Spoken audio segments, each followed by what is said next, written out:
Halo semuanya, balik lagi di GEP Media Channel bersama kakak, Kak Sandra. Di video kali ini kita akan kembali membahas soal simulasi UTBK Literasi Bahasa Inggris. Bagaimana pembahasannya? Yuk kita cek videonya.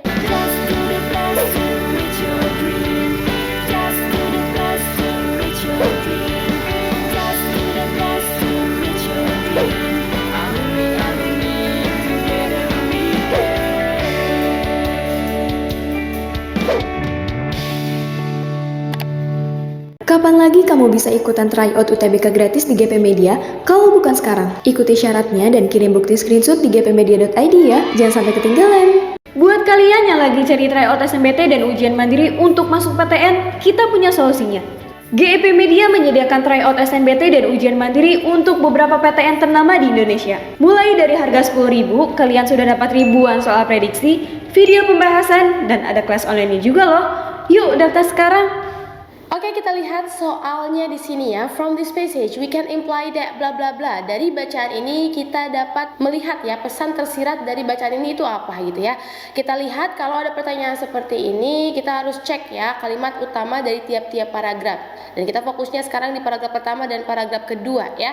Paragraf pertama, it may be surprising to learn that giraffes, parrots, and even oak trees are included in the list of tree species, as well as cacti and seaweed. Oke, lalu kemudian di paragraf keduanya, the wood trees are threatened by various sources, including logging, deforestation for industry and algae culture, and firewood for heating and cooking, and climate-related threats such as wildfires. Ya, dilihat dari kalimat utama setiap paragraf, bacaan ini membahas tentang bagaimana kepunahan terhadap berbagai spesies terjadi akibat kerusakan lingkungan yang tidak lain disebabkan oleh manusia. Ya, kita lihat tadi ada di kalimat utama paragraf 1 dan paragraf yang kedua. Pemanfaatan lingkungan yang tidak berkelanjutan ini membuat kepunahannya itu tidak dapat dihindari.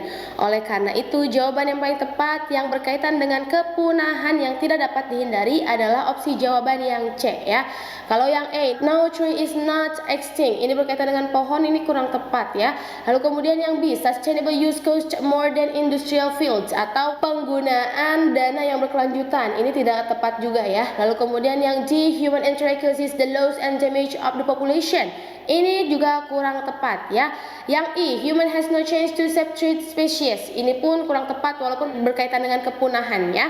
Tapi ini ada kata no change atau tidak ada kesempatan, jadi ini kurang tepat seperti itu. Oke, kita lihat untuk soal selanjutnya, which of the following is not correct according to the passage. Oke, kita disuruh mencari opsi jawaban ini yang tidak sesuai pada bacaan ya, seperti itu. Nah, kita lihat pada opsi-opsi jawaban, giraffes and oak trees habitats have been damaged by unscrupulous individuals. Ini betul ya, karena ada di paragraf pertama. Lalu kemudian yang B, government spend more than 500 billion every year to support biodiversity and industries. Oke, kita lihat untuk pernyataan ini kita dapat temukan di paragraf terakhir ya. Coba kita lihat, government around the world spend more than 500 billion every year in ways that harm biodiversity atau membahayakan biodiversity ya. Sedangkan tadi kita lihat yang B itu adalah to support ya, ini kurang tepat. Jadi sudah kita bisa tentukan ya, jawaban yang paling tepat itu adalah yang B, karena pernyataannya tidak sesuai dengan kenyataan yang ada pada bacaan, seperti itu. Sisanya untuk C, D, dan E itu tepat ya, sesuai dengan bacaan, seperti itu. Oke, kita lihat untuk soal selanjutnya, which of the following best restate they have long understood the value of wild species and have learned how to use them sustainably, seperti itu. Kata they ya, kita fokus ke kata they di sini. Kata they pada kalimat yang dimaksud, kita lihat kalimat selanjutnya. Ada kalimat yang ditebalkan ya, dicetak tebal di sini.